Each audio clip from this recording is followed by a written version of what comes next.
Boa noite a todos os irmãos e irmãs presentes. Sejam bem-vindos ao 12º encontro, virtual do nosso curso, série psicológica Joana de Ângeles, em busca da iluminação interior. Hoje com o tema autodespertamento inadiável. Vamos, inicialmente, lembrar sobre a Lei de Proteção de Dados Pessoais. Aqueles que não quiserem que sua imagem sejam posteriormente divulgadas ou divulgada no canal do GAEB no YouTube, e mantenha a sua câmera ou vídeo desligados. Aqueles que não tiverem nenhum problema quanto a isto, que os mantenham ligados. Lembrando que diversas atividades presenciais do GAEB iniciaram. Nós temos na segunda-feira, às 18h30, o passe para as crianças. Tá? Por enquanto, nós temos o passe coletivo, tá? Por enquanto, né?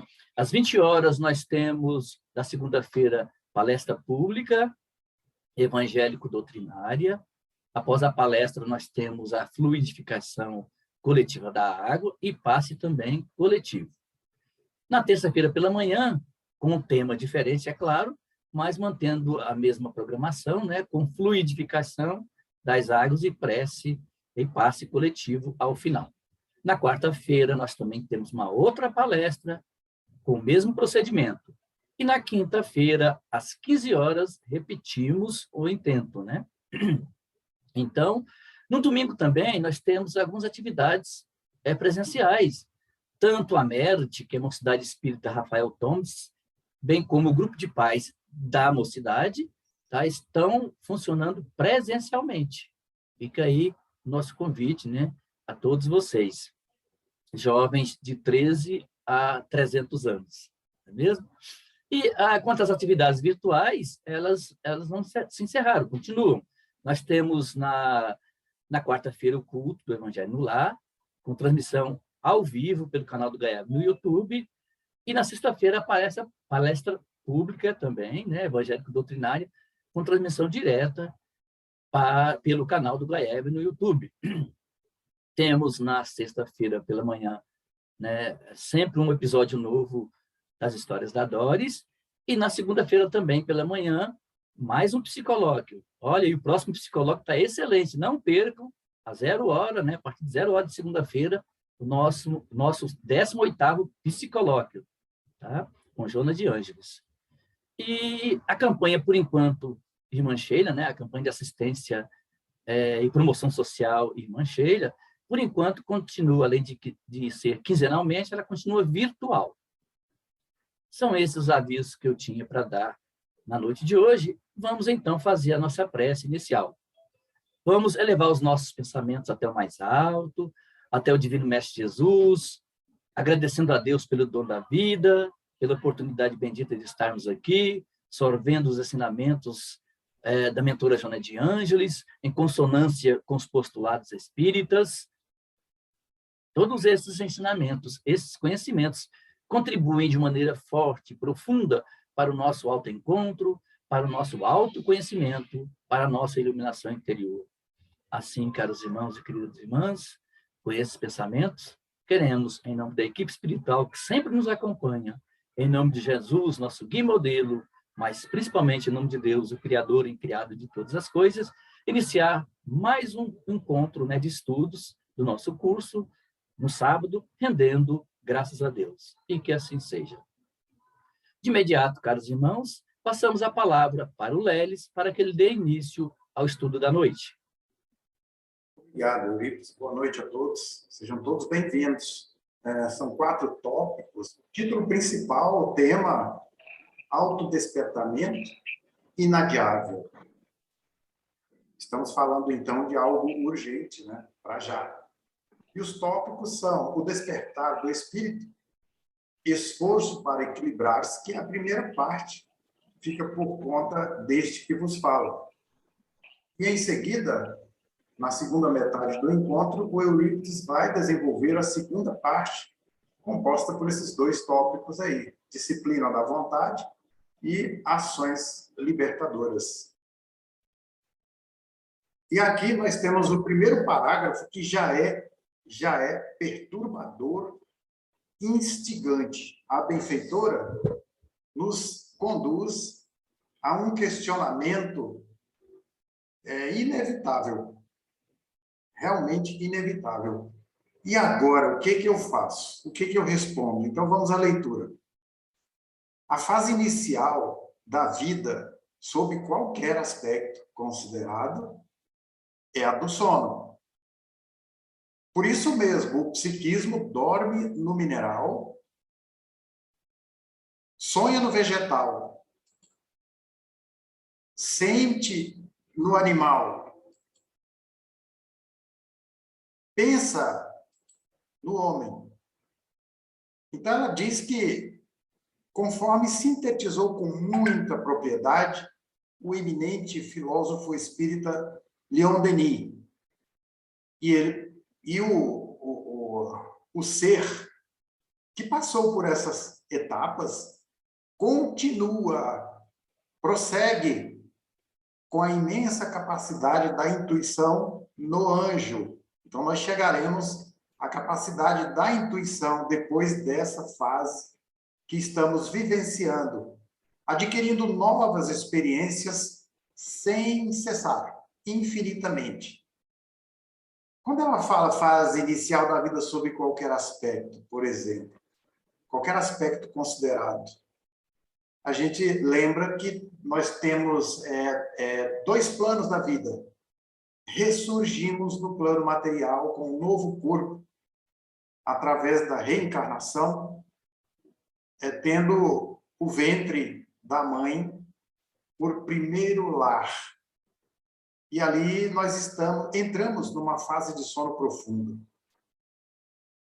E aos poucos, a partir do nascimento, vamos adquirindo um lento, mas muito lento, despertar. E aí nós estamos falando apenas do campo da consciência de vigília, essa que é administrada pelo ego, que a gente pode chamar de consciência em determinado nível. Mas o ser está fadado à perfeita sintonia com a consciência cósmica, que nele dorme, aguardando os fatores que lhe propiciem o desenvolvimento, o contínuo despertar. Significa que não depende apenas da vontade. É necessário experiências, muitas experiências, multifárias experiências, e, como disse muito bem Leon Denis, nós começamos lá no princípio como simples ignorantes, como está no Livro dos Espíritos, e aos poucos adquirindo todos os instintos, começando pela aglutinação das partículas, das moléculas, das células, e isso durou um período extremamente longo, muito longo. E a gente vem atravessando essas fases, inúmeras fases. Então, a gente vem atravessando cada uma dessas fases ao longo dos milênios, no reino mineral, primeiramente, depois no reino vegetal e assim como no reino animal. Em cada um deles, nós temos desenvolvidas determinadas características do ser, que é igual para todos.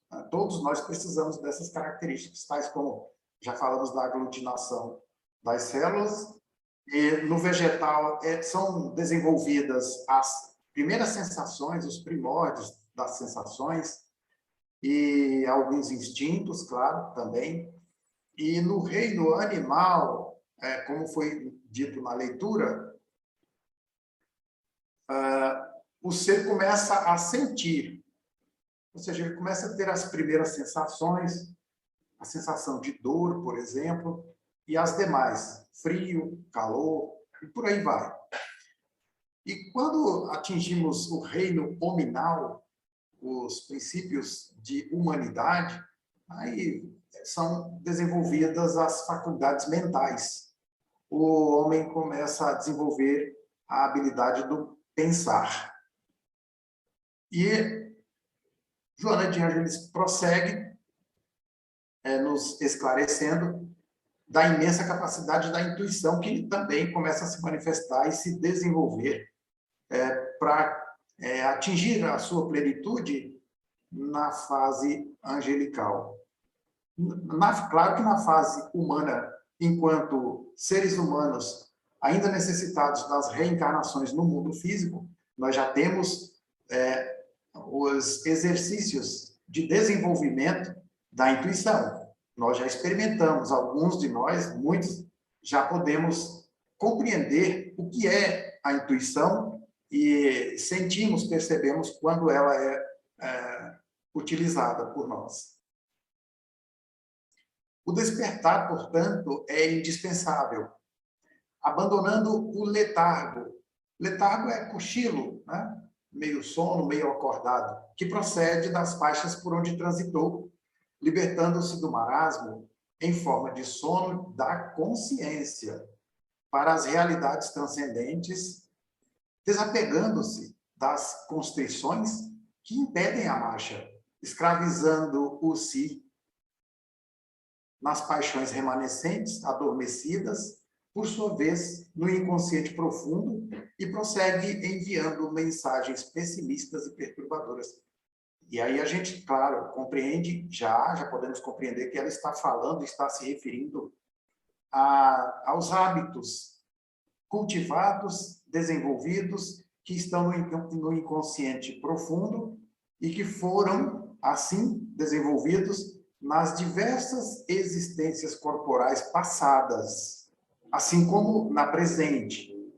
Na presente existência, provavelmente, a maioria, desenvolvemos ainda mais, aprofundamos ainda mais certos hábitos, alguns positivos, outros tantos negativos, que vão ganhando cada vez mais força, tornando-se de difícil erradicação depois. E ela que dá ênfase, então, nesses que acabam mantendo o si aprisionado, né, nesses conteúdos psíquicos perturbadores que acabam enviando para a área da consciência mensagens pessimistas e perturbadoras. Isso é tão verdade que a gente percebe quando estamos bem no momento e, de repente, de um momento para outro, já estamos com o estado psicoemocional alterado. Às vezes só foi preciso um sinal qualquer, como uma palavra, uma imagem, um odor, qualquer coisa que sirva de gatilho para despertar uma lembrança antiga, chamada por Carl Gustav Jung de arquétipo, e que venha constelar um complexo. A gente muda, de repente, como o céu que, de repente, fecha o tempo, fica nublado.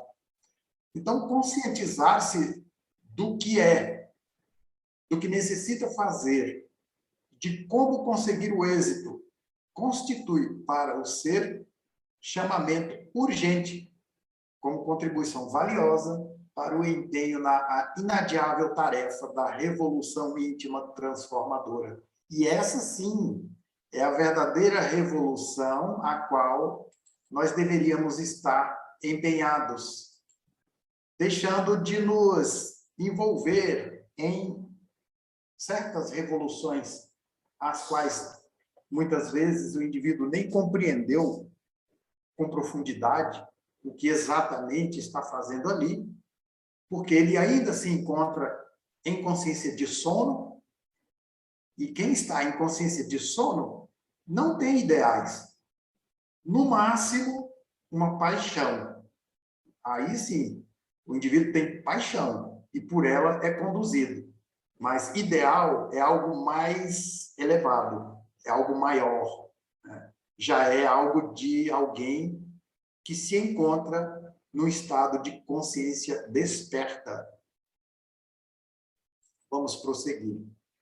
Não poucas vezes encontramos no comportamento humano as referências ao dormir estar dormindo, adormecido, caracterizando estados existenciais das criaturas. Nós podemos simbolizar com alguém cochilando aí no sofá, né, sem fazer nada, mas a gente pode aprofundar um pouco essa percepção para compreendermos melhor o que Joana de Ângeles quer dizer com dormir, estar adormecido, estado de adormecido, estar dormindo. Ela se refere à consciência. Muitas vezes, o indivíduo até acha que está acordado. Ele até acha que está acordado, mas não está. Em verdade, não está. Ele está em estado de vigília, que é diferente. Então, o indivíduo, ele está... eu não sei se vocês já viram na neurociência e em várias ciências voltadas para o cérebro e para a consciência. Já foi comprovado, medido e tem base científica para comprovar, né, que nós temos diversos estados de vibração. O estado detectado através dos exames com aparelhos muito sofisticados no cérebro. Nós temos o estado alfa, é um estado de tranquilidade que é atingido nas horas de sono, por exemplo, mas a maior parte do tempo, durante o estado de vigília, durante as atividades diuturnas, nós estamos no estado beta. É um estado muito acelerado do pensamento, atividade mental. E o estado beta é o estado em que se encontra a maioria de nós. E nós temos a filosofia oriental, que nos esclarece também sobre isso, comparando a mente, na maioria dos casos, com um macaco louco pulando de galho em galho. A pessoa não consegue parar, não consegue atingir um estado de serenidade com facilidade. Tem grande dificuldade de concentração e de focar a sua atenção em um determinado objetivo. Às vezes a pessoa está na sala de aula, por exemplo, mas ela está presente apenas fisicamente. Mentalmente, ela está distante, está em outro lugar. Aliás, não é em outro lugar, é em muitos lugares simultaneamente, em razão do estado beta e da falta de desenvolvimento do foco, da atenção. Então, esse é um estado, um exemplo que a gente pegou para demonstrar o inverso. Parece um paradoxo, ou é um paradoxo, né? A consciência que dorme age assim. A consciência desperta, ela dirige o foco. Ela já tem essa capacidade desenvolvida, mais ou menos desenvolvida, de se concentrar e de focar a energia psíquica para um determinado objetivo, para um determinado ponto. E em outras vezes, gente, alguns pretendem acordar da consciência, alguns que pretendem acordar da consciência, o despertar da consciência, buscam os gurus famosos em cada época, a fim de que eles, os buscadores, né, pensem e ajam sem esforço pessoal dos que se fazem seus discípulos. Então, esses gurus aí, não pode, né? Não dá para segui-los, porque não é o objetivo da existência, do despertar do espírito, ficar nessa condição de dependência. Então, nós precisamos manter-nos conscientes do nosso papel, do objetivo da nossa existência, não criando uma relação de dependência com pessoas modelo, né, como costuma dizer a benfeitora Joana de Ângeles. Ela diz o seguinte: desse modo, estimulando-lhes a paralisia dos braços e do corpo em longos, quão improdutivos estados de meditação prolongada, em fugas inoportunas aos labores edificantes da vida atual, sempre desafiadora e exigente. Constitui essa conduta uma forma de transferência de responsabilidade para longe dos compromissos graves do próprio esforço, que é a única maneira de cada qual encontrar-se com a sua realidade e trabalhá-la, ampliando-lhe a capacidade de desenvolvimento. Felizmente, chega-se ao momento em que os verdadeiros mestres e guias, ensinam os caminhos, porém exigem que os aprendizes avancem, conquistando eles próprios as distâncias, particularmente aquelas íntimas, que os separam do imperecível si. Todos aqui já sabemos que quando ela se refere a esse monossílabo si, ela está falando do espírito imortal, que somos nós. Esse si, embora ele seja imperfeito e nós somos a manifestação dele, ou seja, cada um é a manifestação do si próprio, é bom sempre lembrar que nós estamos aqui encarnados ou reencarnados para continuarmos o desenvolvimento desse si. E aí, lembrando também que a matéria, a influência da matéria limita muito a percepção do si, limita muito as suas inúmeras faculdades. Nós ficamos limitados a 5 sentidos físicos e algumas percepções extrasensoriais. E através da meditação, através da ação no bem, do estudo, da busca do autodesenvolvimento, do autoencontro, nós vamos desenvolvendo diversas faculdades. E aí a gente pode lembrar novamente do que a benfeitora falou agora há pouco, a intuição. E nós vamos ampliando essa percepção e expandindo a consciência. Com isso, nós vamos alcançando um novo nível de consciência, saindo, portanto, da consciência de sono. E isso só depende do esforço, da vontade. Eurípides vai falar daqui a pouco sobre isso, né? Não vou antecipar nada da segunda parte. Mas, assim, já vou dando umas pinçadas em algumas necessidades, em algumas condições, melhor dizendo, que nos propiciam essa revolução íntima, para diminuir essas distâncias que ela refere aqui no texto, distância num sentido figurado, não é? Porque ela está falando do quanto ainda estamos distantes de nós mesmos, do reconhecimento das infinitas possibilidades que estão em nós em estado latente, aguardando apenas a ação da nossa vontade e a busca da autoiluminação.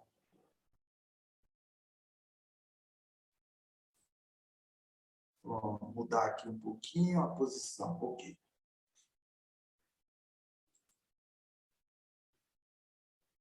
Aí está. Como consequência dessa busca, a busca da realidade vem sendo orientada para o mundo interior, no qual o ser mergulha com entusiasmo e sabedoria, superando os imperativos das paixões perturbadoras, das sensações mais primitivas a que se vincula. É notório que, da metade do século XX em diante, fala-se muito em meditação, nesse desenvolvimento da vida interior. Isso é fato. Claro que ainda atinge uma minoria. Isso é tão Isso é tão patente, tão evidente, que se você fizer uma pesquisa na internet para observar os tipos de buscas, quais são os vídeos e atrações que têm maior número de views ou de visualizações, não vou especificar, mas são outros, né? Essas produções magníficas, que eu tenho visto muitas, elas têm um número muito reduzido de visualizações, por mais maravilhoso que seja o trabalho. As consciências de sono não percebem a beleza, não percebem, não interessa. Então, vamos buscando outras coisas mais rasteiras, né? Sei lá, é bom não aprofundar muito nessa análise para não ficar parecendo julgamento, né? Quando nós estamos aqui apenas estudando e fazendo uma análise para nos ajudar na compreensão do que é consciência de sono, o que são os níveis de consciência, né? Então, a gente vê que um seminário maravilhoso, proferido por uma pessoa como Divaldo Pereira Franco,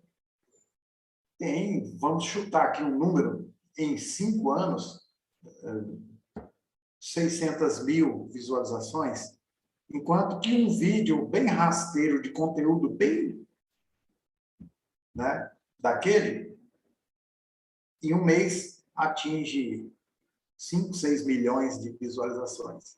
E aí a gente percebe aquilo que o Eurípides falou nos encontros passados, e eu também já falei em algumas oportunidades, sobre o que diz a benfeitora Joana de Ângeles, com relação aos níveis de consciência, que a humanidade está dividida na análise do Pedro Ouspensky em 2 grandes categorias. A primeira, do ser fisiológico, que é a maioria, 90%. E a outra grande categoria, porém muito menor, é a dos de consciência desperta, que são 5%.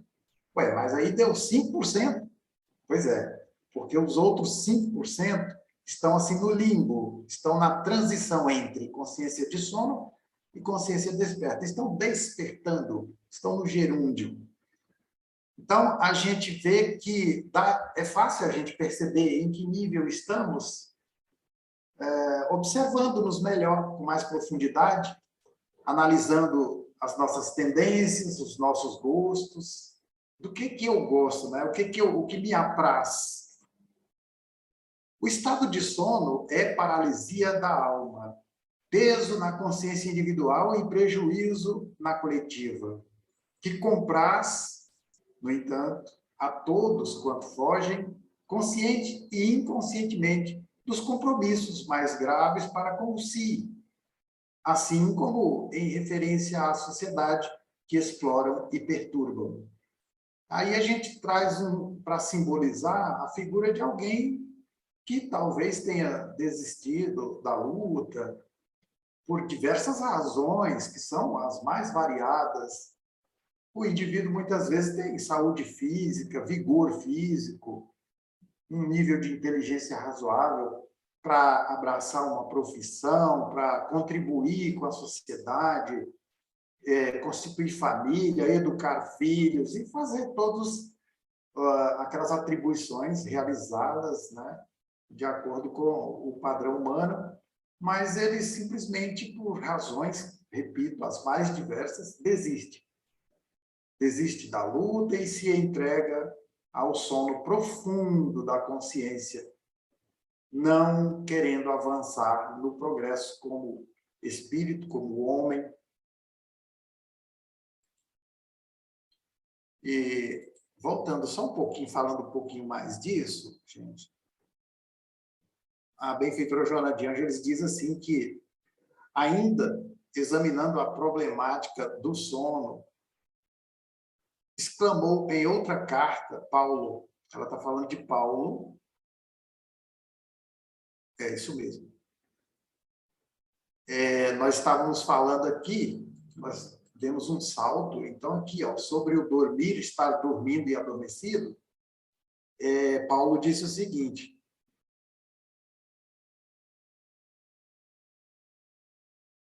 aqui, desperta, tu que dormes, e levanta-te entre os mortos. Uma carta que ele escreveu aos Efésios. É claro que aqui é só um versículo, versículo 13. E aí a benfeitora nos diz que, evidentemente, o apelo é dirigido àqueles que, embora vivendo, são mortos para a realidade do si. A pessoa simplesmente ignora completamente. E o que é pior do que ignorar é não querer saber. Eu já tive diálogos, experiências com pessoas que, num primeiro momento, pareciam querer saber alguma coisa transcendente. E, no momento seguinte, a pessoa manifestar, através de palavras até duras, que não quer saber disso, não. Então, assim, é pior, né?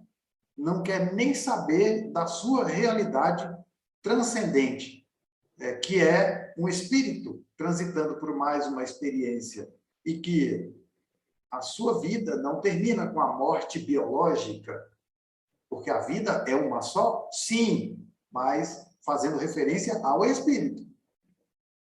Ao espírito, né? É uma vida só, com diversas experiências junto à matéria, vinculado à matéria. E isso é um fenômeno biológico. Nascer, viver, transitando pelo mundo físico e desencarnar, retornando para a dimensão espiritual. Desse ponto de vista, a vida é uma só mesmo, mas com inúmeras experiências físicas. Mas a pessoa não quer saber. Ela está fugindo do despertar, fugindo da responsabilidade. Ok. Aqui foi onde a gente parou. Tá. Prosseguindo. Foi aí que ele disse, né? Desperta tu que dormes e levanta-te entre os mortos. Fui. Então, ela complementa dizendo que quando o ser está desperto, lúcido, para os objetivos essenciais da existência, ergue-se o indivíduo e sai do meio dos outros que estão mortos para a realidade. De fato, essa palavra, esse adjetivo, mortos, é claro que ele está sendo usado aqui de forma figurada para justificar, para explicar a palavra de Paulo, né? Desperta tu que dormes, dormes e levanta-te entre os mortos. Ou seja, sai da mesmice.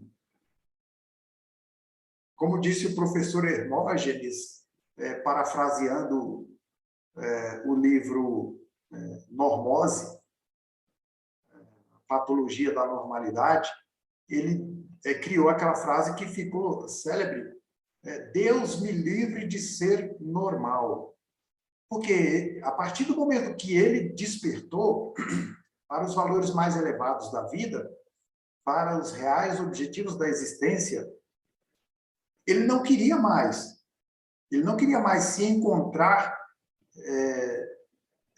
mergulhado nos hábitos comuns. A gente pode citar aqui alguns bem conhecidos, ficar entregue aos entretenimentos de forma incessante.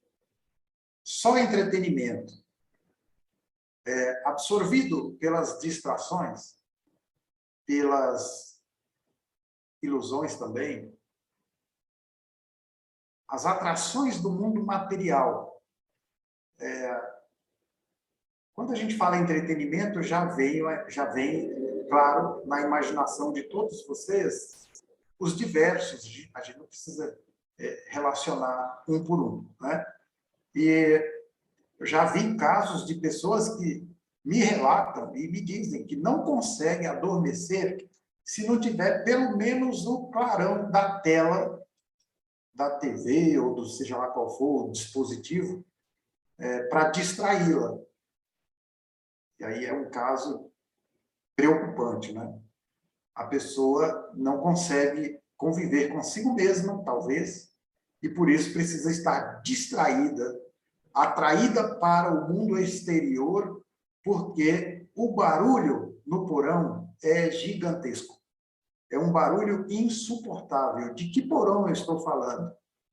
Do inconsciente, daquilo que quer se manifestar, daqueles conteúdos que querem se manifestar para a área da consciência, e o ego não permite, não está permitindo. O desafio do sono é muito grande, face ao largo período de permanência nas faixas primárias do processo da evolução pelo qual passa o ser no seu crescimento espiritual. Então, é isso. Nós já tivemos diversas experiências em diversos corpos físicos, diversas personalidades. E o habitual na vida, na existência física, o habitual é esse estado de sono. É se entregar às mesmices, aos hábitos criados e conservados e cultivados, hábitos esses que atendem aos apelos do ego. O ego ainda não educado, ainda não esclarecido, ele quer prazer para já. Seja na área da sexualidade, na área do entretenimento, enfim, todo tipo de prazer que seja imediato, para agora. E aí a gente fica nesse loop interminável, fugindo da realidade do sim. Dessa realidade que é para a qual nós retornaremos um dia. E será uma surpresa muito desagradável para a maioria que se manteve em estado de sono. O desafio está aqui. Aí a benfeitora continua dizendo sobre isso aí, que o inconsciente está no comando das sensações e das emoções, deixando pouco espaço para a consciência. Vou repetir. O inconsciente está no comando das sensações e das emoções, deixando pouco espaço para a consciência, a lucidez dos atos. Gente, é um trecho que me deixou assim bastante inquieto. Eu tinha que destrinchar. E a gente percebe, eu vou até ler mais um trechinho, depois a gente fala. Não obstante, quando Jesus informou a Pedro sobre a negação e o cantar do galo, pôde-se inferir, ou pôde-se entender, dá na mesma, que o inconsciente estava representado aí pela figuração da ave, do galo, que faz barulho, que desperta. E isso se daria somente quando o remorso lhe assomasse a lucidez invigilante. E esse é um ponto alto desse estudo. E, para mim, é um ponto alto mesmo do estudo, que ela nos simboliza aí, ela nos faz compreender que o galo está representado nessa alegoria, está representado pelo o despertar. A gente precisa de alguma coisa para nos despertar para a realidade. E essa coisa aí, figurada pelo galo, que estaria no inconsciente, no caso de Pedro, o barulho, esse cantar do galo foi o remorso. Aí ele sentiu o remorso e percebeu a grande besteira que tinha feito. A partir desse remorso, que é o canto do galo, ele começou a despertar para a realidade espiritual. E aí ele transformou a sua numa vida dedicada ao bem, à expansão do evangelho através da prática e do exemplo. Lembrando assim, trazendo à tona da sua memória mais profunda todos os ensinamentos de Jesus desdobrados, e os exemplificando com a sua própria vida, com as suas ações. Nesse caso, então, a partir desse cantar do galo, desse barulho que fez Pedro despertar para a realidade espiritual, né, foi dado mais espaço para a consciência, para a lucidez dos atos. Lá no livro O Ser Consciente, Joana de Ângeles refere que Jung definiu a consciência como a relação dos conteúdos psíquicos com o ego. Ego, lembremos, né? Eu e meus conteúdos psíquicos. Então, ele disse que consciência, ele definiu a consciência como a relação entre mim e os meus conteúdos psíquicos. Na medida em que eu perceba essa relação como tal. Quer dizer, muitos de nós nem sabem que há uma relação, nem percebem que há uma relação entre mim e os meus conteúdos mais esquecidos, inconscientes. E aí vem um exemplo. Quando nós mudamos o estado de humor de uma hora para outra, sem saber exatamente o que aconteceu, às vezes foi uma palavra, um gesto, uma imagem, qualquer coisa, minúscula, por vezes, serviu de gatilho para essa mudança psicoemocional que nos faz, às vezes, nos tornarmos pessoas desagradáveis, hostis, mal-humorados, e dá a impressão de uma bipolaridade. É o conteúdo psíquico que veio à tona, mas como eu sou inconsciente, ainda estou no estado de consciência de sono, e desconheço essa relação dos conteúdos psíquicos que estão lá no fundo de mim mesmo e que vêm à tona naturalmente. Esses conteúdos tendem a vir para a superfície, como a bola que se tenta manter no fundo da piscina. A tendência natural é de que ela vá para a superfície. Então, os conteúdos psíquicos funcionam analogamente dessa forma. Eles não vão ficar lá no fundo, quietinhos, sem nos perturbar. Não. Vem à tona e muda o nosso estado psicoemocional, com certeza. Às vezes a pessoa cai numa depressão e fica por sei lá quanto tempo, né? Varia. Daí a pouco a pessoa está eufórica. E isso são conteúdos psíquicos influenciando na personalidade. E o ego completamente alheio a essa relação. Então, repetindo o que Jung falou e que Joana de Ângeles corrobora com alguns acréscimos, que não vai dar tempo da gente falar hoje, né? Mas, de novo, Jung definiu a consciência como a relação dos conteúdos psíquicos com o ego. Na medida em que o ego perceba essa relação, né? Na medida em que essa relação é percebida como tal pelo ego. Aí a gente, sabendo disso, tomando consciência da nossa realidade multimilenar, dos nossos atavismos, da herança que trazemos de nós mesmos. Então, nós sabemos que temos hábitos, tendências, pendores que precisam ser trazidos para a área da consciência por meio da meditação, por meio do autoexame, por meio da prece, por meio da ação no bem. O constante autoexame, conforme ensina Santo Agostinho, lá na questão 919 e 919A de O Livro dos Espíritos, para que nós assumamos o controle sobre esses conteúdos que tanto nos perturbam.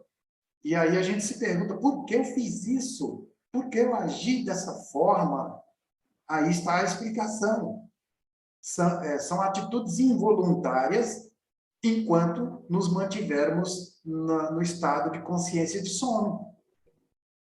Quando resolvermos investir no nosso próprio desenvolvimento, usando da nossa vontade para isso, então nós vamos mudar de nível de consciência e assumiremos o controle sobre esses conteúdos psíquicos. Vamos para o finalzinho aqui. O inconsciente está no comando das sensações e das emoções, deixando pouco espaço para a consciência, já falamos. Há em todo o processo de amadurecimento psicológico, do despertamento da consciência, um jogo de interesses. É bom saber disso. Que pode ser sintetizado nas experiências vivenciadas que formaram a personalidade do ser, criando hábitos e comportamentos. E na aspiração pelo que se deseja conseguir, enfrentando lutas e desafios constantes, até que se estabeleçam as condições para os fenômenos automatistas. Agora, são só mais 2 slides e a gente finaliza. Esforço para equilibrar-se. É preciso esforço para qualquer tipo de conquista, senão não seria conquista, seria privilégio. E como Deus não é Deus de privilégio, né, a gente precisa do esforço, como já dissemos no final dos slides anteriores, para a conquista de um nível mais elevado de consciência. Então, o esforço para equilibrar-se é o meio eficaz para a autorrealização, o prosseguir desperto. Trata-se de uma proposta de ação bem direcionada, mediante a qual pode ser disciplinada a vontade de atingir a meta iluminativa. E aqui já é uma espécie de preâmbulo para depois a gente compreender a parte que cabe ao Eurípides. O simples esforço para o equilíbrio já é definição do novo rumo que se imprime à existência, superando os condicionamentos perturbadores, egóicos, remanescentes dos instintos imediatos de comer, dormir, procriar. A existência física é mais do que automatismo, constituindo-se em um apaixonante devir, ou porvir, ou futuro, né, que se conquista etapa a etapa, até culminar na autoconsciência.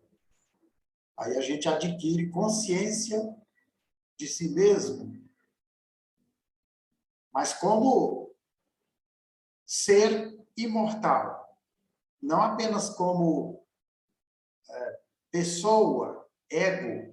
Quando a gente fala pessoa, a gente está falando de personalidade, né? E personalidade, elas se somam, formando a individualidade, que é o si profundo, o espírito imortal. Bem, aqui a gente encerra a apresentação dos slides e a gente vai ouvir aqueles que queiram tirar dúvidas, dar sugestões, fazer comentários, portanto, fiquem à vontade. Olá, gente, boa noite. Vocês estão me ouvindo? Sim, muito bem. Tá, então tá bom. Eu cheguei um pouquinho atrasada, mas a partir da parte que eu iniciei, que eu comecei para ir, eu tenho várias anotações, vários questionamentos, mas eu não vou me deter a todos, porque também seria monopolizar uma situação, e a questão não é essa. Mas eu vou falar sobre essa questão do desconforto desse processo, né, que é gerado em nós nessa busca desse autodespertamento. Né? Não conheço ninguém que tenha feito esse movimento de forma tranquila, né? Sempre muito embate. E o que Lelis falou dessa questão do ignorar e não querer saber, né? O quanto a gente vai arrastando situações na nossa vida, vai empurrando literalmente com a barriga, situações que já não, são caminhos que já não nos trazem nenhum tipo de satisfação, né? A gente está num incômodo, num desconforto, mas nos falta coragem para mexer, né, nesse porão. E aí as coisas vão acontecendo, eu vejo a questão da espiritualidade sempre dialogando com a gente, porque é como se fosse uma teia, uma teia muito bem, ou um bordado, ou um trançado, onde as situações vão ficando tão descaradas na nossa vida que você fala, não, eu tenho que olhar, não dá mais. E eu vejo que comigo a questão da pandemia, essa coisa de desacelerar a minha rotina, porque eu, no exercício do trabalho, até dentro da casa espírita, no posto de assistência, eu tinha automatizado isso também. Isso estava sendo, para mim, tipo uma casca. E eu não queria ir além do que eu já tinha ido. E como parou tudo, foi um desconforto muito grande. Né? E aí veio o curso, veio a possibilidade de estar ouvindo, estudando, e esse mergulho, ele é um mergulho assim, que a gente vai atingindo regiões muito profundas, onde realmente a gente precisa de suporte, e aí a gente precisa estar sendo... eu vou usar o termo partejado, tá? Partejado por alguém que consiga nos auxiliar para que a gente se depare nesse grande espelho e não se exaspere com as situações difíceis, mas que encontre a força que a gente precisa, que você está assim, mas você não é assim, né? Então, esse movimento de ir de encontro, o despertar do si, e no caminho a gente já vai vendo a mudança de sintonia, né? Situações que antes te traziam, assim, um prazer tão grande, agora já não tem mais importância. E outras coisas que você tinha automatizado, você dá um valor imenso. Né? Então, você é privado, às vezes, acontece um acidente, e aí eu vejo que todos esses processos que a gente passa na família, as doenças, tudo isso é um processo. Outro dia minha filha falou assim, mãe, se dor é para aprender, eu não quero aprender nada. Eu falei, mas não existe essa possibilidade de não aprender nada. Nós somos aprendizes, né? A gente deveria não precisar da dor, mas já que a nossa rebeldia nos levou a essa situação, que a gente aprenda, porque eu não quero repetir os mesmos erros. Eu vou errar, mas eu quero errar em outras coisas. Eu tenho que ambicionar, não sei nem se é essa palavra, eu tenho que desejar sair daquele estágio que eu estou, porque à medida que a gente vai se percebendo, a gente vai descobrindo, é a mesma coisa que acontece, a literatura espírita fala, né? Que a gente pensa, quando tiver como espírito perfeito, o que vai fazer? Vai continuar e vai despertar para sentimentos que a gente nem imagina que existam, virtudes que a gente desconhece, né? Então, eu estava meio sedenta, tá, de falar, por isso que eu aluguei um pouquinho, mas é nesse sentido, o quanto esse enfrentamento e esse coletivo é importante para a gente, para que a gente não se sinta desamparado do ponto de vista nem espiritual, né, mas também do ponto de vista humano. Eu preciso estabelecer parcerias sem nenhum tipo de idolatria, porque a tendência da gente é isso, né? A gente vai quando você falou da questão dos gurus, a gente quer respostas externas. Alguém que me espiritualize. Olha só que atrevimento nosso. E esse movimento é individual, cada um vai sendo ferramenta, né? Vai auxiliando, mas a iniciativa é individual. Isso. O guru é bem-vindo desde que ele estimule o indivíduo a crescer como ser autônomo, né? Dizendo a ele que ele pode e deve conquistar a autonomia. Aí é bem-vindo. Mas aquele guru que fica regimentando ali um exército de meditadores que não fazem nada além disso, aí é complicado, né? O Zé Wilson levantou a mão e baixou de novo. Zé Wilson, diga. Tá me ouvindo? Estamos. Tá. Não, é exatamente que isso que Mariane falaram mesmo, né? E você falou que o despertamento é muito complexo, né? Despertar é complexo, porque você se imagina quando você acorda pela manhã, ou quem trabalha em outro fuso horário, acorda, vai dormir em um horário não usual. Você desperta, você muitas das vezes não tem consciência do que você fez no estado de sono, né, físico. E quando tem, você não sabe o significado disso. A vida do ser humano é exatamente isso. Às vezes, sem consciência do que faz, vai fazendo no dia a dia. Vai fazendo as coisas mecanicamente e vivendo numa sociedade, alimentando-se dessa sociedade que vai vivendo mecanicamente sem pensar no devir. sem pensar no que vai acontecer além deste mundo físico que a gente vive, né? Os antigos já diziam, principalmente na cultura indiana, que esse mundo é maia. Esse mundo é uma ilusão. Nós vivemos aqui no dia a dia pensando que vamos viver para sempre, que os bens materiais são muito bons, isso realmente são, e que eles servem como um deleite para a gente. Hoje se convive numa sociedade que chama Sociedade da Prosperidade. Muitos pregam isso, tá? Que Deus abençoa para que você seja próspero, né? E você tem que ir atrás de bens materiais para ser próspero, para mostrar que você é próspero. Mas ninguém se preocupa com a prosperidade interna, é só com a prosperidade externa dos bens materiais, né? E o despertar de si é isso mesmo, né? Alguns até colegas falam assim, mas a gente tem que ser próspero. Eu falei, realmente, Jesus pregou muito bem isso aí, né? Prosperidade, né? Ele tinha carro naquela época, aquelas bigas famosas, né? As roupas de última geração, ele andava sempre com os bolsos cheios de ouro e tudo, né? Na verdade, a prosperidade que ele pregava era a prosperidade do despertar que você disse aí, né? Trazendo de Joana de Ângeles, né? Sair dessa crisálida adormecida e despertar para o ser humano consciente, né? Que sabe das suas coisas, sabe para onde vai, do que carrega, principalmente as dificuldades que todos nós temos. A gente só enxerga dificuldade na vida dos outros, né? A gente não enxerga na nossa. Por isso que Jesus falou sobre a trave.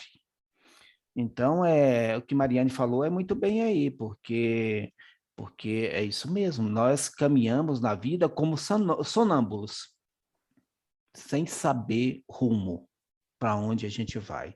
E as obras nos proporcionam isso, um despertar consciente. Eu erro, mas eu sei que eu errei. E eu sei o que eu tenho que consertar. E eu sei o que eu tenho que fazer. Então, eu não sou um sonâmbulo sem, assim, dirigindo para qualquer lado, para qualquer lugar, sem saber. Eu sei. Eu sei o que eu preciso melhorar em mim mesmo, eu sei quais as dificuldades que eu carrego, e sei aonde que eu tenho, o que é mais propenso. Ou você sabe, porque Judas andou ao lado de Jesus, Jesus já sabia que ele tinha dificuldades. Mas Jesus sabia também que, apesar das dificuldades do tropeço, via nele um potencial no futuro, né? Esse despertar do anjo que você falou aí. E que nós, muitas das vezes, não temos isso. A gente instiga os outros, a gente crucifica, né? Quantos de nós não somos crucificados? Acha que só são os 3 lá no madeiro? Não. Tá em casa, Lézia. Aí surge alguma coisa, a mulher fala assim, mas você não frequenta o Eurípides lá? Você não estuda isso, não estuda aquilo? Não é? Você acha que não acontece isso? Acontece, né? Mas isso é comum. Isso é normal das nossas vidas, né? Que seja instigado, isso é o despertar, né? E quando a gente desperta, a gente deixa de julgar e passa a se olhar, a julgar a si mesmo, a se olhar. E Chico Xavier fazia isso com muita propriedade. Quando vinham falar dos outros para ele, ele falou, mas eu carrego tanta coisa. Eu me recordo de uma passagem que ele fala para Divaldo exatamente sobre problemas dessa natureza. Mas eu tenho tanta coisa para arrumar em mim mesmo. Tem um vídeo no YouTube, inclusive, que demonstra um pouco uma das vidas de Chico Xavier, que Geraldo Lemos fala sobre isso, de uma das vidas de Chico Xavier, fora do ambiente terra, em capela, né? Em que ele vai falar exatamente sobre isso. Ele fala, você foi muito longe, meu filho, no seu sonho. Isso foi há 7.000 anos atrás, né, em capela. Um fato que aconteceu lá. Mas depois vou deixar a curiosidade, depois vocês pesquisem, vão atrás. E eu agradecido aí pela colaboração aí de todos vocês, que eu aprendo muito. Gratidão também, Wilson. A Márcia levantou a mãozinha. 2 minutinhos, Márcia, por favor, pode falar. Tá. Porque apesar de toda essa situação, né, da dificuldade, do despertar, a gente lembra da lei da evolução que em 1 hora isso vai na marra, né? A gente sabe que Deus propicia situações, os momentos para que a gente consiga dar um salto, né? Iniciar esse despertar e conseguir pelo menos despertar. Então, nada é para sempre. E é basicamente isso mesmo que eu queria falar para não tomar muito tempo. Valeu, Márcia, obrigado. Bom, o tempo está bem avançado, nós vamos, então, devolver a palavra ao Eurípides para ele desenvolver a segunda parte. Eurípides. Obrigado, Lelis. Vamos aqui compartilhar com vocês, então, alguns slides que vão nos subsidiar na nossa fala. Vamos, então, falar sobre a disciplina da vontade e depois sobre as ações libertadoras. O conhecimento, gente, do espírito como realidade básica da existência orgânica faculta-nos o entendimento dos objetivos que devem ser buscados durante a reencarnação, cuja etapa é necessária para o processo de evolução, ou da evolução.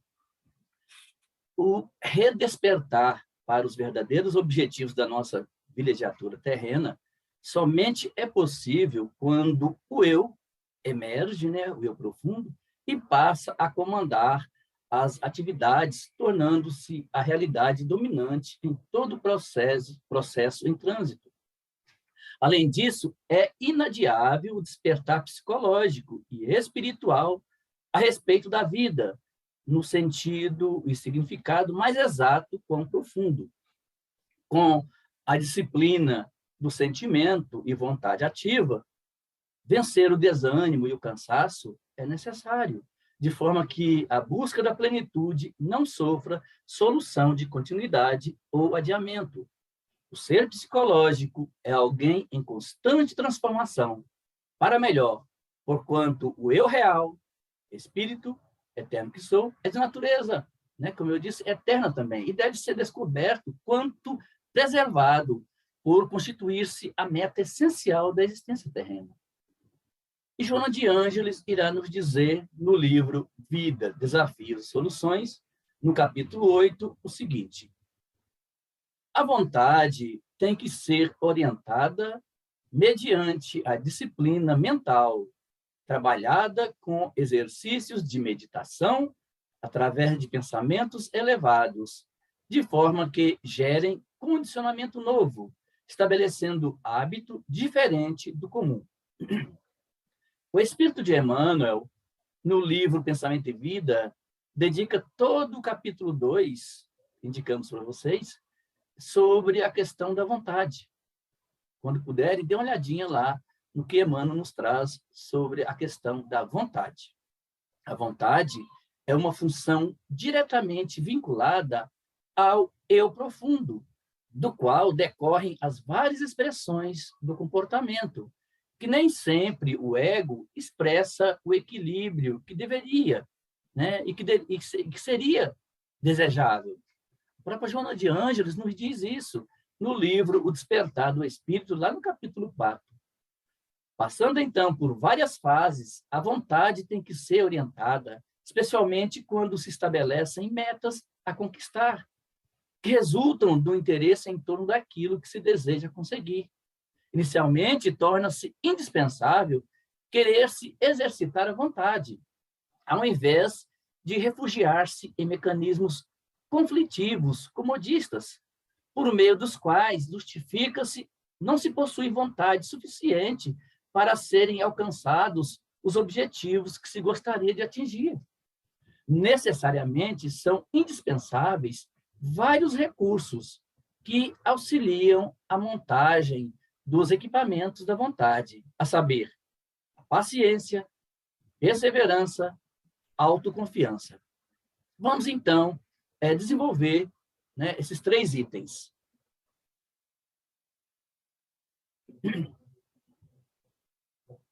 A paciência ensina que todo trabalho começa, mas não se pode aguardar imediato término, porque, conquistada uma etapa, outra surge desafiadora. Então, o desejo de querer aprimorar-se, aprofundar realizações, atingir estados de harmonia, torna-se valioso para o exercício da vontade. A vontade ideal será aquela que reúne o dinamismo do querer e a energia positiva encaminhada para aquilo que se anela, né, que se objetiva, em perfeito equilíbrio, sem que uma se sobreponha à outra. Essas forças exteriorizam-se através de impulsos que devem ser canalizados em favor da meta, resultando na conquista da vontade. A paciência é recurso que se treina com insistência para dar continuidade a qualquer empreendimento, esperando-se que outros fatores que independem da pessoa contribuam para os resultados que se espera alcançar. Lentamente, são criados no inconsciente condicionamentos em favor da faculdade de esperar, aquietando as ansiedades perturbadoras e criando um clima de equilíbrio emocional no ser. Como qualquer outra conquista, gente, a paciência exige treinamento, constância e fé na capacitação ou na capacidade, né, de realizar o trabalho, como requisitos indispensáveis para ser alcançada, né? No capítulo 9, item 7, bem-aventurados que são mansos e pacíficos, de O Evangelho segundo o Espiritismo, Joana de Ângeles nos traz uma mensagem intitulada A Paciência, que foi recebida, né, lá em Havre, lá em 1862. Então, ela se identificou como um espírito amigo. E temos duas mensagens no Evangelho, né, ditadas por Joana de Ângeles, identificando-se como um espírito amigo. Uma é esta, sobre a paciência, e a outra, né, a título de curiosidade, está no capítulo 18. Muitos os chamados, poucos os escolhidos. Lá no item 15, intitulado Dar-se-á aquele que tem, né? Foi recebido ditado por ela lá em Bordeaux, em 1862.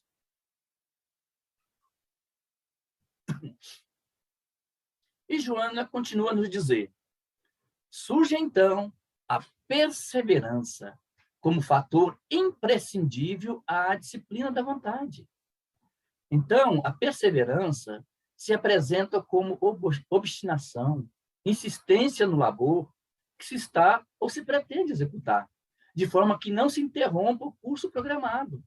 Mesmo quando os desafios se manifestam, a firmeza da decisão pela consciência do que se vai efetuar faculta maior interesse no processo desenvolvido, propondo levar o projeto até o fim, sem que o desânimo encontre guarida ou trabalhe desfavoravelmente.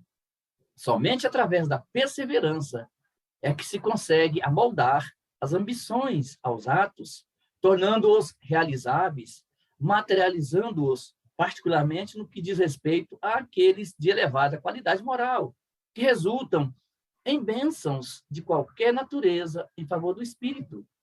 É conquista da consciência despertar o esforço para perseverar nos objetivos elevados que alçam o ser do parasitismo, vamos dizer assim, intelectual e moral, ao campo no qual desabrocham os incontáveis recursos que lhe dormem no mundo íntimo, somente aguardando o despertamento que a sua vontade proponha.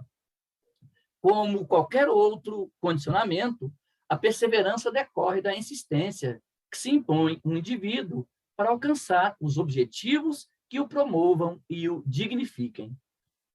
E Joana, ainda nesse capítulo 8, irá nos dizer: da conquista da paciência em face da perseverança que a completa, passa-se a autoconfiança, a certeza das possibilidades existentes que podem ser aplicadas em favor dos anseios íntimos.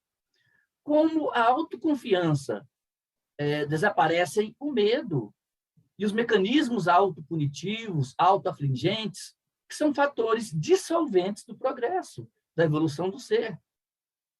Com a conquista da autoconfiança, a vontade passa a ser comandada pela mente saudável, que discerne entre o que se deve e pode fazer, quais são os objetivos da existência na Terra e como amadurecer emocional e psicologicamente para enfrentar as vicissitudes, as dificuldades os problemas que fazem parte de todo o desenrolar do crescimento interior.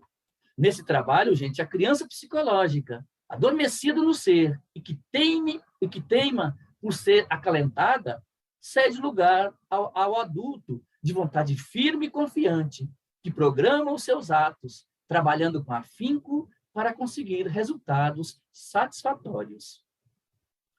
E a mentora continua a nos dizer: todo esse empreendimento resulta da vontade disciplinada, que se torna o mais notável instrumento de trabalho para a vitória da existência física do ser pensante na Terra. A pessoa, gente, tem que assumir a responsabilidade da sua aspiração, consciente de ser isso que deseja, afirmando-se capaz de enfrentar obstáculos e desafios até consegui-la. Esse treinamento deve ser repetido, introjetado, de forma que se torna fundamental na busca e edificação da vontade. A vontade, bem direcionada, é fator essencial para uma vida emocionalmente saudável e enriquecedora, portanto, anelada por todo indivíduo, por todos nós, que pensa e luta para ser feliz. É nosso objetivo, enquanto estamos aqui a caminho, né, na crosta solidificada, todos nós estamos aqui porque objetivamos a felicidade.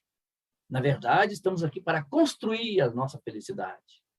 E Joana diz, por fim, nesse item, disciplina da vontade, que, equipado, portanto, por esses instrumentos preciosos, começa um novo ciclo de amadurecimento da criatura humana, que agora aspira à conquista do universo, porquanto o seu cosmo íntimo já está sendo controlado.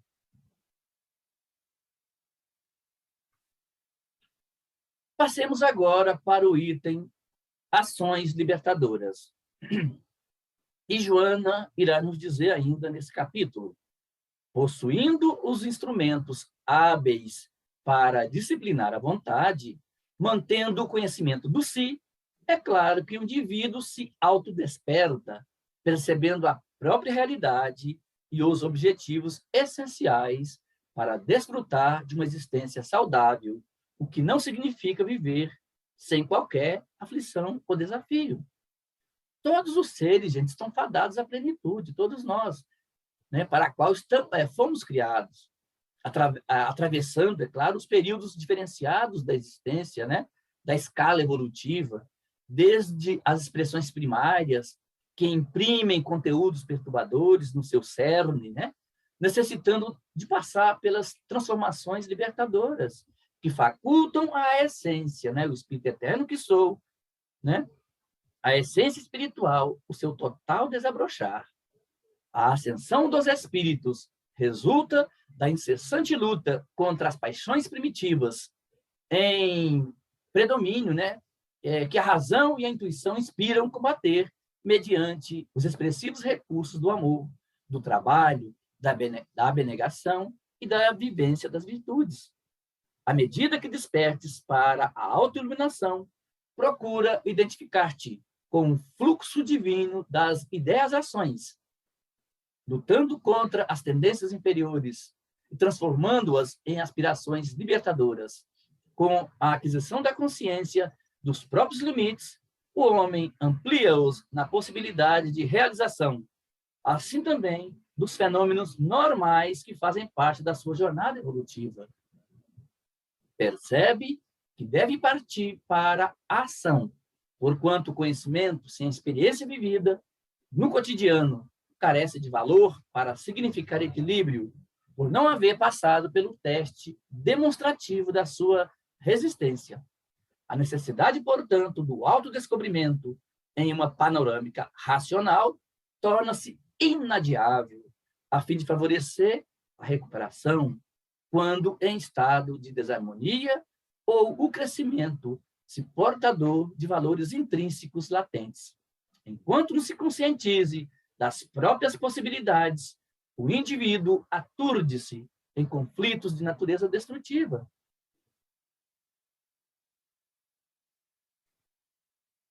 E Joana continua a nos dizer, neste capítulo, de certo modo, o ser humano sente prazer quando detecta desgraça alheia, vendo-se refletido no outro, que parecia nobre e bom, no entanto, portador das mesmas misérias que ele.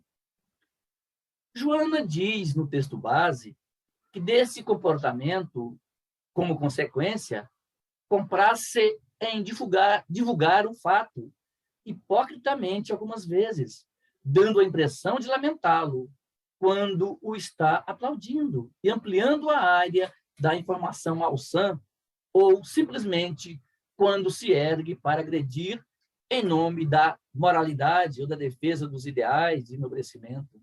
Assim agindo, irado, porque o outro realizou o que ele gostaria de fazer e não pôde, não teve coragem, as circunstâncias não lhe facultaram isso. Então, o comportamento impõe necessidades e as expressa simultaneamente, definindo a pessoa. O comportamento emocional é muito complexo para ser reduzido a padrões que inspirem segurança e estrutura, em razão do processo de evolução de cada criatura ao largo das reencarnações. As ações libertadoras, portanto, são o reflexo da fixação das conquistas psicológicas e intelectuais, tornando-se realidades na pauta do comportamento humano e no interrelacionamento pessoal.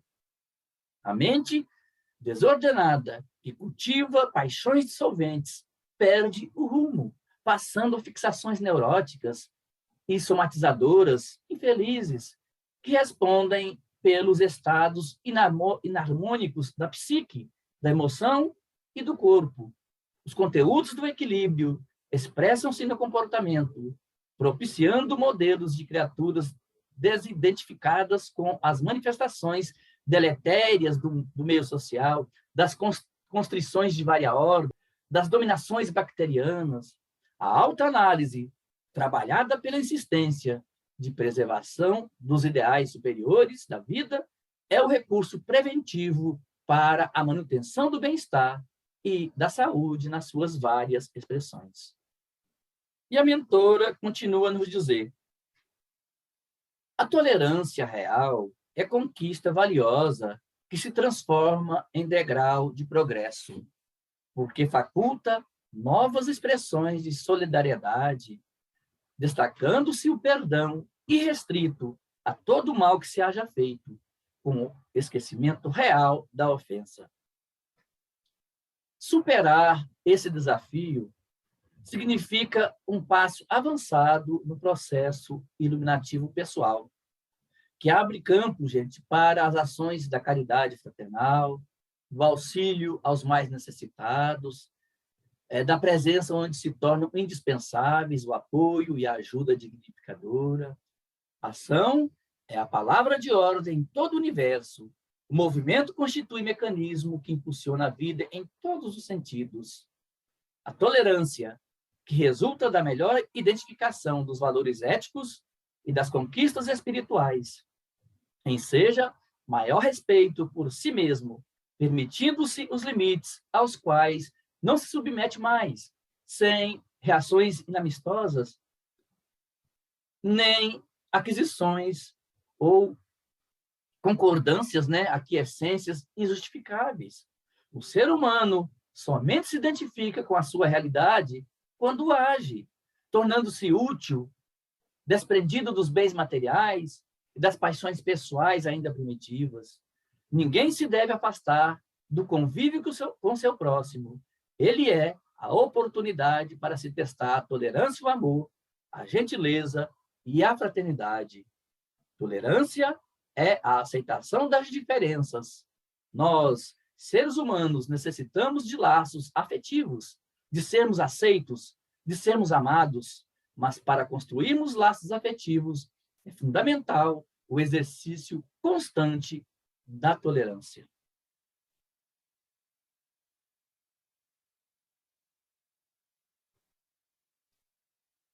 E, por fim, neste item, Joana de Ângeles irá nos dizer: Quaisquer conflitos que porventura lhe surjam, agora não constituem mais razão de desequilíbrio ou de perturbação, mas oportunidade de ampliar-lhe a capacidade de entender e de solucionar, de crescer infinitamente. Desse modo, gente, vale lembrar que nosso objetivo é a conquista do si, plenamente, né, do Espírito Eterno que sou, do Self, superando o quê? Superando os obstáculos decorrentes das reencarnações passadas, com vistas nas propostas desafiadoras do futuro. Ademais, a criatura humana está destinada à plenitude, avançando não poucas vezes sob injunções dolorosas que resultam da ignorância ou da má utilização dos recursos preciosos que se lhe encontram ao alcance. Através das multifárias reencarnações, o espírito aprimora-se, libertando-se do primarismo pelo qual transitou e avançando no rumo da sublimação. O sentido da vida inteligente é ascensional, gente, que se logra através dos desafios existenciais que devem ser vencidos, porquanto são carregados das heranças negativas que procedem das experiências anteriores malogradas e necessitam de ser corrigidas. Assim, ninguém se encontra na Terra exclusivamente para sofrer, tendo em vista o mau uso do livre-arbítrio em reencarnações transatas, mas para criar as condições da saúde real e da alegria plena. Saiamos, então, da consciência de sono para outro patamar de lucidez, de despertamento inadiável, de autodespertamento inadiável. Encerramos, então, aqui a nossa fala. Vamos passar, então, para os irmãos, para que possam fazer os seus acréscimos, seus adendos, as suas perguntas. Vocês estão com a palavra. Disciplina da vontade e ações libertadoras. Foram esses os dois itens. Será que nós estamos disciplinando a nossa vontade? Será que nós estamos tomando ações que vão nos libertar das nossas sombras, das nossas mazelas, das nossas imperfeições, dos nossos vícios? E aí, gente? Com certeza. Eu fiquei pensando, né, durante todo o encontro, até a parte do Leris, assim, como que a gente fica esperando muito pelo outro para a gente caminhar aí no nosso processo. Acho que, e por isso, tantas vezes, a gente se ilude com outros líderes, né, com outras pessoas, com outros gurus na nossa vida, justamente por não mantermos uma disciplina. E a gente tem tanto referencial bom, mas a gente ainda está muito dependente da referência do outro, né? Querendo muito uma muleta para caminhar, para se escorar, né? E, então, eu fiquei pensando todo esse processo, como a gente se agiliza no nosso processo. E não precisamos disso, né, Eurípides? Temos tantos referenciais aí de luz, mas a gente ainda está muito ligado a isso. Eu fico vendo assim, como a gente às vezes se fortalece com a presença do outro. E às vezes de uma forma até doentia, de criar dependência mesmo. O Leris começou a falar dele hoje, se referindo na aula passada, quando eu comentei, né, os biótipos ou biotipos, né, da humanidade, segundo o Pedro Ouspensky, né, discípulo de Gurdjieff, quando ele fala que a maioria dos homens, né, de nós, vivemos do pescoço para baixo. É o chamado homem fisiológico. Enquanto que o Leris citou aí, do pescoço para cima, o homem psicológico é só 5%. E 5% está em trânsito entre um nível e outro. E a gente comentou, né, segundo Pedro Ouspensky, os 4 níveis de sono, né, de nível de consciência. E a maioria está em estado de sono ainda, infelizmente, como você falou. Precisamos de uma muleta psicológica, né? Os gurus, por exemplo, que alguém nos pegue nossas mãos, que nos leve, que nos mostre. Enquanto que nós temos vários referenciais, como você falou. Somente na doutrina espírita, nós que, né, estamos na doutrina, os exemplos são demais, né? Então, a gente tem que começar esse processo de autodespertamento, né? O autoconhecimento é para ontem. Não podemos desperdiçar nosso estado aqui na matéria, a reencarnação. Então, temos que tomar a charrua, né? Ir adiante com fortaleza, com fé, uma fé ativa, e às vezes até proativa, para a gente se autodespertar para as realidades da vida. Como o Lelis fala, eu não sou isso aqui, não, eu estou isso aqui agora, né? Estou revestido pelo soma, mas eu sou um psicossoma, eu sou um espírito eterno, né? Cujas aquisições que eu vou levar para o lado de lá são aquisições intelectuais, morais e espirituais. Eu vou viver aqui com a matéria, usufruindo dos bens materiais, mas não devo me apegar, eu tenho que despertar para a realidade da vida, para a realidade espiritual, né? Essa questão da disciplina da vontade, né? Disciplinar a nossa vontade, desde as questões mais simples, né? A nossa em vigilância em relação ao alimento, né? A questão do nosso corpo, às vezes a gente se vê em determinada situação. Eu me lembro que quando eu tive fibromialgia, eu falava para a reumatologista, eu falei, corpo não foi feito para incomodar, meu corpo me incomoda. E eu sabia no íntimo que o meu corpo estava externalizando uma situação maior. E eu me recordo que ela falou, Mariane, procura um lugar, porque eu sozinha não dou conta de você. Você tem outras necessidades.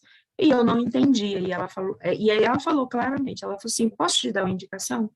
Vai para a comunhão espírita, que é um lugar que eu conheço e eu frequento. Você pode até, algo nesse sentido. E esse processo foi exatamente, era mais fácil para mim estar tomando remédio para tentar controlar o nível de dor. E até eu perceber que eu não deveria somente fazer isso, que eu teria que ir na origem da dor, né? Porque eu não queria me anestesiar para a dor, eu queria saber o porquê que estava doendo, né? Fisicamente. Que dor emocional é essa? É a ponta do meu corpo. E é um processo que a gente precisa ter, essa vontade disciplinada, né? Não são resultados imediatos, é a médio e longo prazo, isso do ponto de vista dessa encarnação, mas como ser espiritual, né? O que a gente vem colocando de riqueza na nossa forma de ser, né? Por exemplo, a parábola do semeador é uma das parábolas que mais me encanta, exatamente isso, porque a semente é sempre boa. O que é ruim? O solo. O solo que, vamos dizer assim, que é improdutivo. Então, o que eu tenho que fazer? Eu tenho que preparar esse solo, colocar nesse solo os elementos necessários para que essa boa semente floresça. Porque essa semente, se ela, por melhor que ela seja, se ela não encontrar um solo propício, ela vai perecer. Então, esse movimento é um movimento de muita, eu acho que, esperança, né, para que a gente não se acomode mesmo, e não são resultados imediatos. A gente está num processo de semeadura, né? Já conseguimos colher algumas coisas, mas a grande colheita só é depois. Quando a gente já começar a se olhar de uma forma mais leve, né? Então, tem várias questões envolvendo isso, mas isso muito me encanta, viu? Muito bem, é isso mesmo, Mariane. Mais alguém gostaria de falar alguma coisa? Acrescentar? Todo mundo em meditação profunda, né? Porque o objetivo do curso é esse, né? Vocês viram aí no subitem, série psicológica Joanas de Ângelos, em busca da iluminação interior.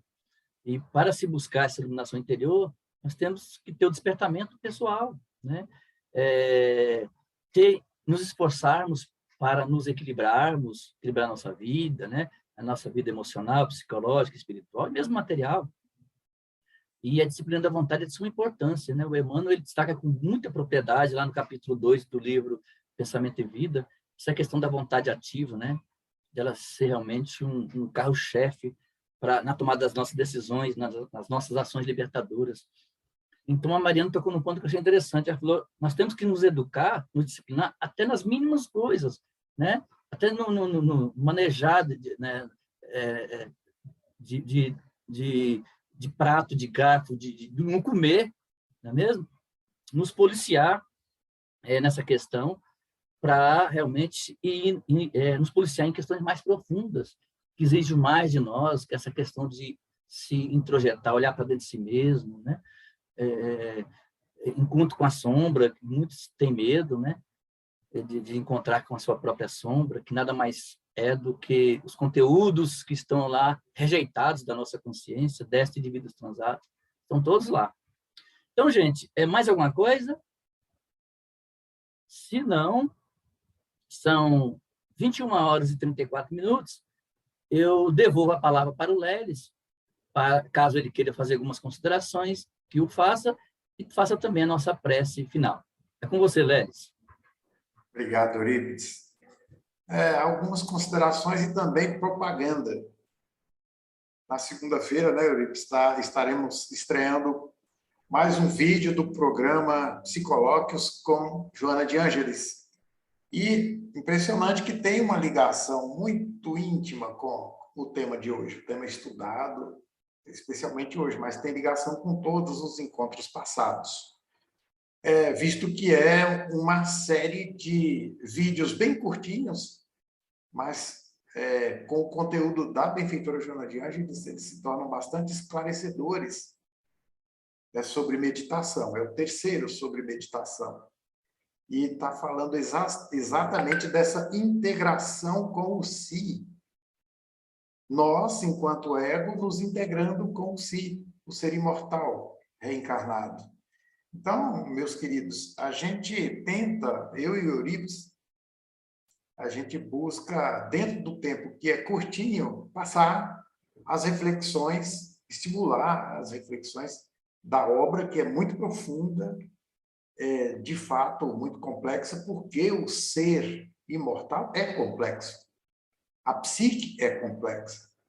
Então, é preciso vontade, é preciso um desejo real do autoconhecimento, do autodescobrimento, do autoencontro, para encontrar disposição para ler essas obras.